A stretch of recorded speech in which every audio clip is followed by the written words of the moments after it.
2019 में भाजपा की जीत नरेंद्र मोदी के नाम की वजह से हुई थी या फिर इस जीत के पीछे था ईवीएम का खेल? 2019 का लोकसभा इसलिए अब सवालों के घेरे में आ गया है क्योंकि 2019 के चुनाव में इस्तेमाल होने वाले 6.5 लाख वीवीपैट मशीनों को खराब घोषित किया गया है। चुनाव में इस्तेमाल होने वाली मशीनें अगर खराब पाई जाती हैं तो सवाल इस बात का उठाया ही जाएगा कि क्या वीवीपैट मशीनों के जरिए 2019 का चुनाव जीता गया और क्या खराब वीवीपैट मशीनों के जरिए नतीजे बदलने में मदद की गई थी। और इस बात का खुलासा दी वायर ने किया है। वायर की इस रिपोर्ट ने पूरे देश में हड़कंप मचा दिया है क्योंकि अब तक ईवीएम पर खूब सवाल उठाए गए, लेकिन अब सवाल वीवीपैट पर उठाया गया है और ये पूरा मामला अब सुप्रीम कोर्ट पहुंच गया है। वीवीपैट पर्चियों की गिनती के लिए सुप्रीम कोर्ट में याचिका दायर की गई है। नमस्कार, आदाब, आप देख रहे हैं खबर अड्डा और आपके साथ मैं हूं सुम्बुलीरम। मशीनों के सहारे सत्ता की चौखट पर बैठकर अगर लोकतंत्र का गला घोटा जाने लगे, चुनाव आयोग की कार्यप्रणाली सवालों के घेरे में आने लगे और चुनाव में 6.5 लाख खराब मशीनों के सहारे लोकतंत्र के परिणाम को बदलकर जनता की आवाज का गला घोटा गया हो, तो सवाल इस बात का क्यों नहीं उठ सकता कि क्या अब वो दौर नहीं आ गया है कि फिर से बैलेट पेपर के जरिए चुनाव कराए जाए? क्योंकि दी वायर ने इतना बड़ा खुलासा किया है कि सत्ता के शीर्ष पर बैठे नेताओं की नींदें उड़ गई होंगी।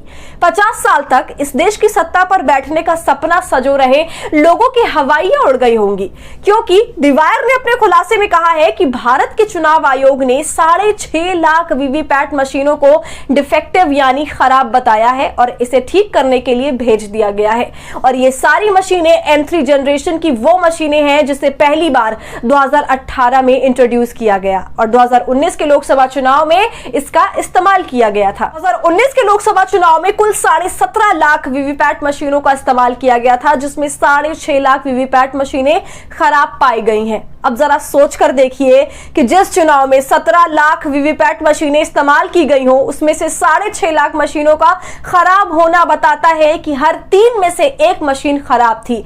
अगर इतनी बड़ी संख्या में इस्तेमाल की जाने वाली मशीनें खराब पाई जाएं, तो क्या चुनावी नतीजों पर सवाल नहीं उठेगा? ईवीएम पर सवाल कोई पहली बार नहीं उठ रहा है। इससे पहले भाजपा भी ईवीएम पर सवाल उठा चुकी है, चाहे वो लाल कृष्ण आडवाणी हो, सुब्रमण्यम स्वामी हो या फिर जीवीएल नरसिम्हा। सबने ईवीएम पर सवाल उठाया था और उसे शक के घेरे में लाकर खड़ा कर दिया था। और अब यही सवाल कांग्रेस के साथ विपक्ष उठा रही है, लेकिन अब मामला बिल्कुल अलग हो चुका है। अब सवाल ईवीएम पर नहीं बल्कि वीवीपैट मशीनों पर है, जिसे ईवीएम के नतीजों पारदर्शी बनाने के लिए लाया गया था। अगर वही मशीनें खराब थी तो अब क्या ही कहा जा सकता है। आपको बता दें कि वीवीपैट होता क्या है। जब आप चुनाव में ईवीएम में किसी कैंडिडेट के सामने बटन दबाकर उसे वोट करते हैं तो वीवीपैट से एक पर्ची निकलती है। ये बताती है कि आपका वोट किस कैंडिडेट को डाला है। वीवीपैट की इस पर्ची पर उम्मीदवार का नाम और उसका चुनाव चिन्ह छपा होता है। आपके और वीवीपैट से निकली पर्ची के बीच कांच की एक दीवार होती है। एक वोटर के रूप में आप 7 सेकेंड तक इस पर्ची को देख सकते हैं, फिर ये सीलबंद बॉक्स में गिर जाती है। वीवीपैट की ये पर्ची आपको नहीं दी जाती, सिर्फ पोलिंग अधिकारी ही वीवीपैट की इस पर्ची को देख सकते हैं। चुनाव की मतगणना के वक्त किसी भी तरह के विवाद की स्थिति में इन पर्चियों की भी गणना की जा सकती है। अब ऐसे में अगर चुनाव में इस्तेमाल की जाने वाली 6.5 लाख वीवीपैट मशीनें खराब थी तो सवाल उठना तो लाजमी है और यही वजह है कि अब मामला सुप्रीम कोर्ट तक जा चुका है। वीवीपैट पर्चियों की गिनती के लिए सुप्रीम कोर्ट में याचिका दायर की चुकी है और इस याचिका में पर्चियों की गिनती को निष्पक्ष चुनाव के लिए जरूरी बताया गया है। अब ऐसे में देखने वाली बात यह होगी कि इस पर सुप्रीम कोर्ट का क्या रुख होता है।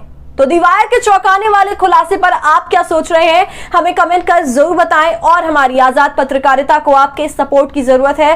वो तभी होगा जब आप जितना ज्यादा थैंक्स के बटन का इस्तेमाल करेंगे और इससे हमारी हौसला अफजाई करेंगे। साथ ही अगर अब तक आपने हमारे चैनल खबर अड्डा को यूट्यूब पर सब्सक्राइब नहीं किया है तो इसे अभी कर लीजिए।